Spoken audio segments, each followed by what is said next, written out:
Hey guys, thanks a lot for just completing that quiz. If you couldn't get the hint already, the point of that quiz was to focus on the use of the coaching skills we learned before lunch and to apply them to incidences of workplace conflict. Ultimately, that quiz was to introduce us to the next part of the course called Skillful Coaching Conflict Management. For those of you that love written tests and quizzes, you're going to be a little disappointed by this part of the course. This part of the course will involve a lot more active engagement and active participation. Because now that we know the basic coaching skills, we're going to try taking the coaching skills we learn and take them a step further. Because it's one thing to learn new communication skills, it's one thing to even practice them, it's one thing to even take a test. It's a whole other thing using what you've learned in this course in your real life job. So the point of this course will be to simulate your real workplace conditions and to observe how these skills could be applied in a real-life simulation that mirrors the conditions that you regularly encounter at work. It'll make these skills a lot more personable, it'll make these skills a lot more real, a lot more tangible, so that ultimately hope you can walk away from this course and actually be able to use them within your repertoire of managerial skills and practices. Good afternoon. My name is Ahmad and we are AAA Consulting. AAA Consulting has been in the coaching business for about 10 years. We have worked with many Fortune 500 companies like Verizon, Volkswagen, and Sony Entertainment. Now to introduce myself, my name is Ari Kopchik, and I'm the second instructor from AAA Consulting to present you today's lecture. Hi everybody, my name is Asi Kent. This is actually my favorite topic. I've been studying conflict management for years now, and I'm looking forward to sharing with you. Now to give you a quick run-through the glossary of this particular lesson, we will first begin this lesson by going through a rundown of what we went over yesterday in part 1 of 3, which was, of course, the effects and workings of conflict within the modern American workplace. I know we touched upon this yesterday, but now we're going to go over specifically conflict-related communication skills. I know we went through an overview of coaching skills, but now we're going to teach communication skills that are more specifically applied within situations of conflict. For example, what do you do if you have one of your employees yelling at you, coming in really angry? How would you respond to that? So these skills are at least give you a framework of how to respond within that type of situation. Ultimately, these conflict-related communication skills will be a great supplement to the coaching skills you learned earlier today. So as to cement, I guess, these two domains of communication skills together, the next part of the course will be a role play, which will simulate a situation of workplace conflict, which would happen, I guess, regularly at Trinity Services. This roleplay will be carried out in groups of 3 and should only take about 15 minutes. The next part of this lesson will be another quiz. Sorry, just joking. The next part will be a roleplay analysis. Pretty much this part will first feature a recording of the roleplay enacted by us, the instructors, and this pre-recorded roleplay will go over what you should and shouldn't do in situations of workplace conflict. Other than getting to see what great actors we are, the goal of the simulated roleplay will be to hopefully give you a reference of which to compare your own performances with the roleplay simulation.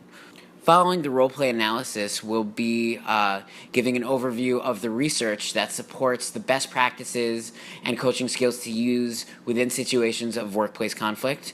And the last portion of today's lesson will be a general discussion in which you guys can voice any questions you might have and how this could be relevant within your day-to-day workplace interactions. Okay, so that was pretty much a quick rundown of today's course. Unless anyone has any questions, I guess it's time to begin. Now for the first part of today's lesson, we'll go over how conflict management is an essential part of coaching, how the two seemingly different domains of communication skills go hand in hand and complement each other. To get a good reference of how these two domains of communication skills complement each other, we can give a good, I guess, example from the coaching world. You could could have one good example between the Knicks general manager from this past year, Phil Jackson, and Carmelo Anthony. You had Phil Jackson, who has the best resume out of any NBA coach, tried using the media to coach his star player Carmelo Anthony using just some like negative comments directed at him using press conferences and social media, and pretty much what this created was a whole demoralizing effect for the entire team, and let's just say they had a horrible season. Bad coaching because he used the wrong platform and the wrong type of communication, and it ended up having an effect that impacted the performance of the entire organization. Specifically, how do these two domains of communication interact? Like Phil Jackson, a good manager's actions and interaction with his employees will impact and affect the performance of the larger organization. Now, a good manager will utilize conflict management and coaching skills to develop employees. So he, will try using each interaction he'll have with employees and the conflicts that will arise as a learning experience, as a way to direct employees to improve their performance and, not replicate the mistake that got them there. A good manager will also, through coaching skills, utilize unconditional positive regard towards his employees. That would be to, at least when conflict is going on, to manage the conflict, he'll, try not to judge them. He'll create an environment for when people are angry to voice their frustrations and concerns, and they don't have to feel judged or feel, like they're not being listened to.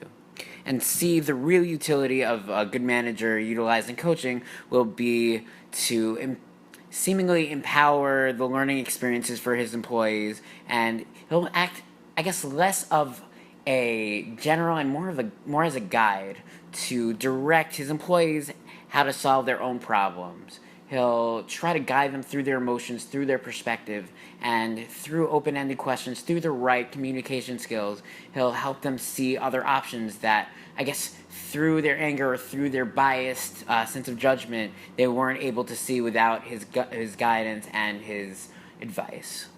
Now, how this particularly pertains to the nature of work at Trinity, Trinity Services is, being that it's within the human services industry, it's a high-stress industry. It's a place where there's either nothing going on or everything going on all at once. It's not that there's no routine, but it's just that the nature of the workplace at Trinity can feature a lot of high stress, and Trinity Services is definitely a workplace which can benefit from having managers which, offer an ear to listen to employees, which offer, above average techniques and services within catering to different stresses and grievances of their employees. This better served employee will ultimately, go back to the same analogy I used before. Phil Jackson, the guy who ruined the Knicks right before, was also the coach of the Chicago Bulls with Michael Jordan, who won 6 championships. Now, clearly that was a situation in which communication and his interactions with the entire organization worked towards, them functioning better and at their optimal level. So if things work well to cater to the managers, to cater to the employees at Trinity, that will help Trinity not be like the Knicks, but be like the Chicago Bulls with Michael Jordan. There is conflict management, but then there's extreme conflict management. The photo on the top right is of Jack Cambria. For those who don't know him, he's NYPD's lead hostage negotiator. Considering he has been on the force for 30 years, he currently holds the title for most hostage negotiations in the world. His key to solving negotiations is to make sure that the conflicted party feels heard and never wear a uniform. Before the start of any conversation, you should keep a mental checklist of the following. Never say "calm down" to anybody. Don't rush things. Let things take their time. Always tell the truth, for we all know once trust is lost, it's hard to regain. And never lose your temper. Engage in active listening. Use nonverbal signs of listening, using eye contact or mirroring. Don't fill in the silence. Let the silence take its place. And always clarify what is being said. Increase the use of I statements. Describe the experience through the speaker's eyes. Say, I want to help you, but it's difficult for me to understand by the tone that is being used. Can you please start from the beginning? Those I statements will help draw a conversation. And remember, attack the problem, not the person. Try to use open-ended questions. Avoid using ended questions like yes or no questions. Don't play the blame game. Don't try to figure out who did it. That won't help the conversation. Rather, try to figure out how to solve the problem. Leave room for their side. If someone tells you their side of the story, don't respond with, well, that's not what John wrote in his report. Instead, thank them for the new information and share how you need to process this now because you heard a different version of facts earlier.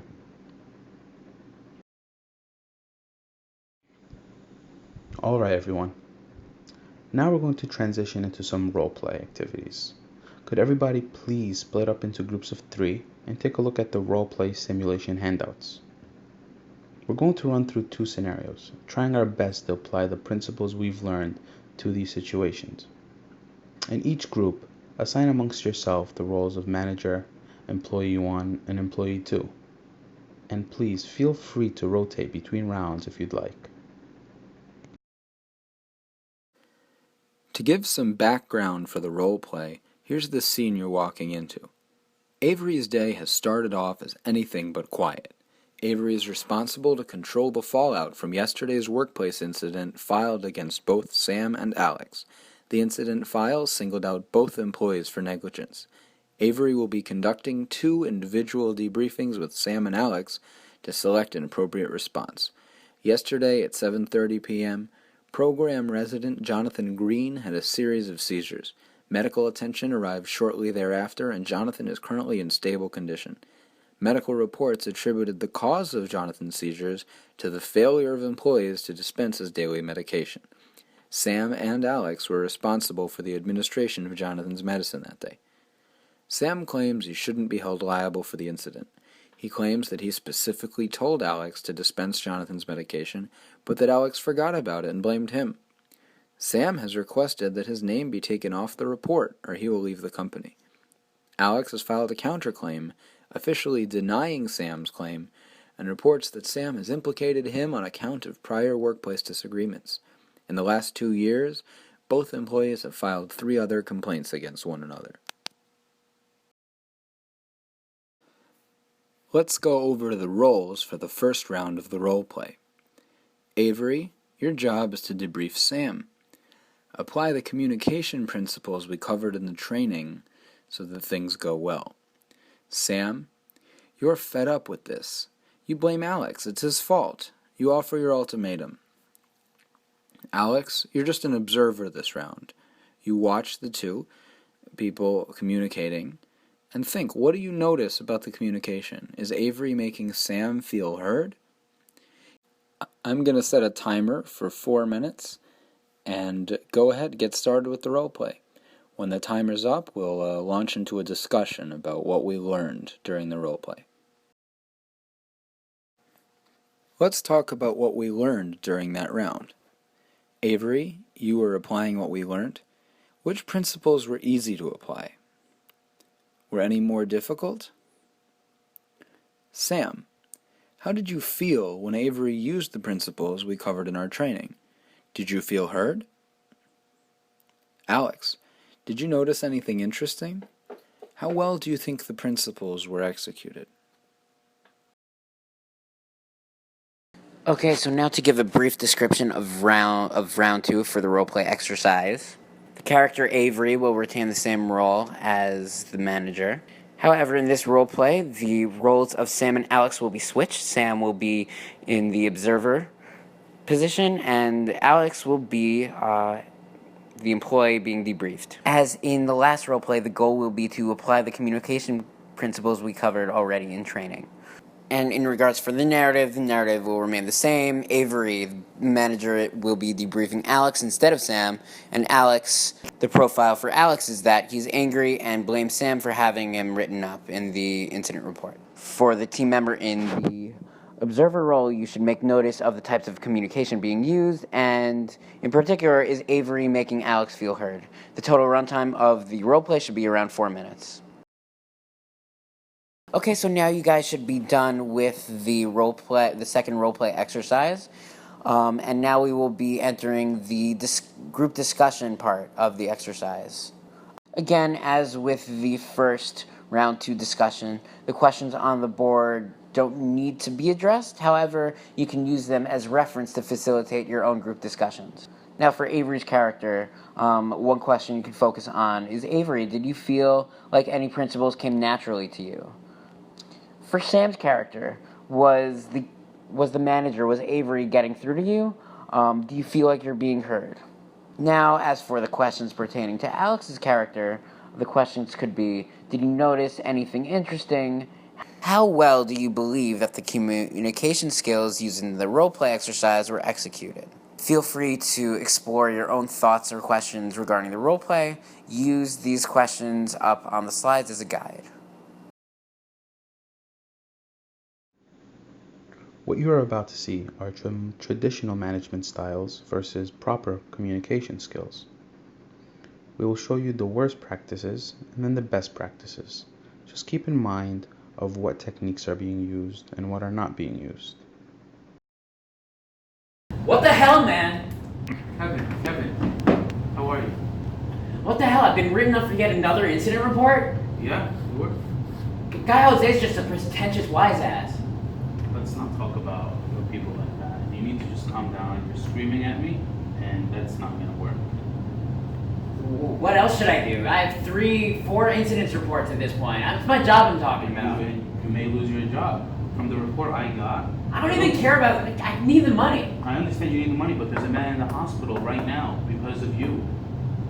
I don't know why that happened. That just happened. Because you're on your phone, you're not giving people the medicine. Everyone's on their phone. Okay, but just so happened that you being on your phone on that particular day caused the man going to the hospital. Everyone's on their phone. How the hell am I supposed to know? So Wait, how could I prevent that? When I'm talking, you should listen to me. He has a seizure disorder. Because you forgot to give him his medicine. Oh, okay, but Jose should have given him the medicine. Why should I have given him the medicine? Jose specifically told you to give him the medicine at that time. I don't remember him specifically telling me that. No? No. Well, this is some information I know now, but what am I supposed to do with it? The report has been written, and you've been written up. That sucks. It's my job here. It's like 3-4 incidents reports. I can't work with that guy. And there's nothing I can do about it. Absolutely nothing. Like, he just kisses up to everybody. There's just something about that guy. I can't work with him. Maybe he doesn't like you. Maybe you don't like him. That's a problem that you guys have to figure out on your own. Yeah, listen, Okay. it's really making me angry. Figure it out between you guys. You guys are 2 grown men. You can figure it out. We can't Don't figure it out. It's don't been involve 3-4 me into times. it. It's been 3-4 incidents. Don't involve me into it. I've only been here for a few months, so I don't I don't know how much longer I can take it at this job. Well, maybe you're annoying him. Maybe he's annoying you. Again, that's a problem between the two. Oh, he's definitely annoying me. I'm annoying him. I'm like well liked around here. Like I'm good. All right, that's what you're saying. I hope I don't find another incident like this, or you're fired. I don't feel like you're listening to me. Well, I am listening, and clearly you're talking too loud to be heard. Damn it! I don't need to take it from this job anymore. Take care, Kevin. What the hell, Hi, man? Kevin. How are you? Fuck. It's about time I talk to somebody. Anyways, so what the hell? I opened up my phone this morning and I see that in an email that I've been writing up for yet another incident report. I want to understand you, but in order to do that, we need to start Jose from the totally beginning. has it out for me. Can we start from the beginning so I can understand what happened? Is this about regarding the seizure? That's what this whole report's been about? Yes, Mr. Green had a seizure on Saturday. As you know, you were written up for it. Can you tell me a little bit more about what happened on So Sunday? all I know is that I'm just on my shift. I'm doing what I'm normally doing. I'm on the phone talking to my girlfriend, and then I see it looked like Jonathan got possessed, and Jose's just standing around not even doing anything. I'm the one who called 911. Okay, that's good. You know, the first thing you do when you see someone having a seizure is calling some emergency services. I'm glad you did that. Just to go back, you were on your phone before that? I guess to be honest, I was probably on my phone probably a few times. It wasn't a big deal. It was just a few minutes each time. Was that before or after the seizure? Probably most of it was probably after, because I called 911 a few times before. All right. Do you know what time Mr. Green was supposed to be given his medicine, his seizure medicine? Oh, you mean that? You're saying probably the medication was probably supposed to prevent the seizure. 100%. I've just been here a few months, so I've never seen him get a seizure. That's because his medicine was always given to him on time. Damn. Now that I'm thinking, I guess maybe when I was on the phone, Jose was smelling something too. He usually just does it on his own. Why tonight did he just want me to do it? But He may have told you to do it. he said something to me while I was on the phone. I just brushed it off. Well, I understand being on the phone. You may have kids or a family to speak to during emergencies. Maybe. No one else is real. Everyone's always on the phone. I'm just And saying. that's not a problem. It's never been a big deal before. Do you think Jose may have been telling you something in regards to the medicine? It could be possible. I wasn't listening to him. Did you ask him afterwards? I was just, I guess I was just amped up by the situation. I'm just remembering it now. What do you think that we can do so we can avoid something like this? I just think Jose has it out for me. I think Jose has it out for me, but I guess maybe having some way of knowing better, like who has to do the medication beforehand, that maybe that could work. Who has to dispense the medication. I understand. And I guess just could there be some way where I work less with Jose? I mean, I have to check the schedule. I know right now you guys work the evening shift together, but I definitely would have to check the schedule to move you to the morning shift. But this is not an issue between you and Jose, but rather a situation that needs to be resolved as a whole. So maybe in the future, instead of taking your phone calls inside the office, maybe take it outside, and when you're inside, focus more on the patients and what's going on instead of that. I think this was at least somebody who's finally, taking the time to listen to me. I feel like this has been, at least I'm being heard right now. That's no problem. You're with it. Thank you. If you need anything, come back. Come on in, Jose. I read the report about what happened on Saturday. Yes, I read it too. Jonathan didn't get his meds, right? He had to go to the hospital. It's unfortunate news for Mr. Green. So I saw my name on the report. So was Kevin's name. Right. My name doesn't belong there. I'm not at fault. The supervisor on duty put both your names on that I report. told Kevin, can you give Jonathan his medicine? And he said, yes, That's I'm good. going to do it, and then he didn't do it. You think he forgot to do it, or he just didn't want to do it? I mean, he does this kind of stuff all the time. He keeps saying he'll do things, making commitments, and then he doesn't do them. And it always ends up on my head. But I can't do my job, and I can't do his job also. If he says he's going to do something, He has to do it. he has to do it. So I don't know what I'm supposed to do. And I keep getting all these reports. I feel your frustration. I feel like I can't work here. If it's just all the time I get these reports that are not even my fault, making me look like a bad employee. No, we all know that you're a good asset to the company. You do your work fine. Did we think there's anything else that can be done with Kevin? I mean, he keeps doing these things often. He blames me. That he says, "Oh, I'll do whatever," and then someone doesn't get their meds. It's really unfortunate. But sometimes it's smaller things, that he says he'll do. He just doesn't do them. It's always my fault. But it's not. Do you think there's a way that we can fix this problem? Yeah, take my name off the reports. For the report, Get Kevin to be serious about his job. as you know, I can't do anything about the physical report. But this new shining of news, we can write a statement from your end. So that way when performance reviews do come, this statement will be attached to the report. And your employees will be heard. But that's a temporary fix. This problem with you and Kevin needs to be fixed for the long term. Do you think there's anything else that can be done in terms of making sure Kevin does what has to be done, making sure everybody's duties are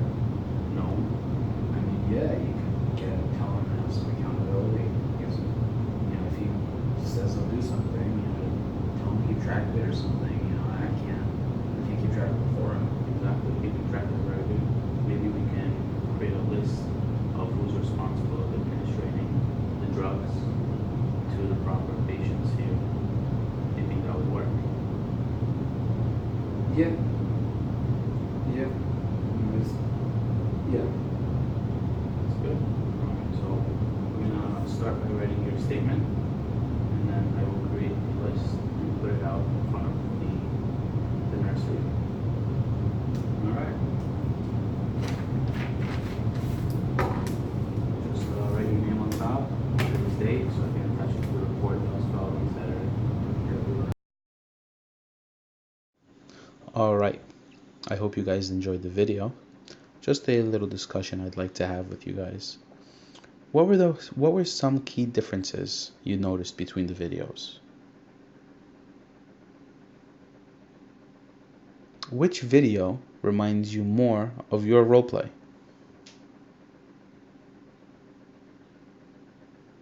Now, which manager would you prefer to be?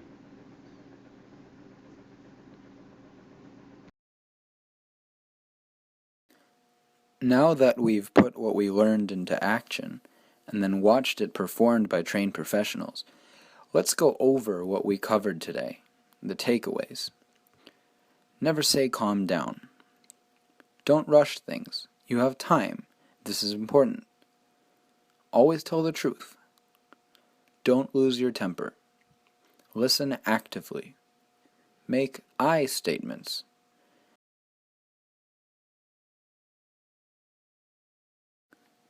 Attack the problem, not the person. Use open-ended questions. Don't play the blame game. Leave room for their side. And finally, celebrate agreement. Moving forward, let's talk about how to use what we've learned in the real world. What new things did you learn today? Where else can these principles be applied? What parts of this training do you plan to use? How can you make sure that this training sticks with you? I'll give you a hint. The answer is practice. Practice these principles. They're important.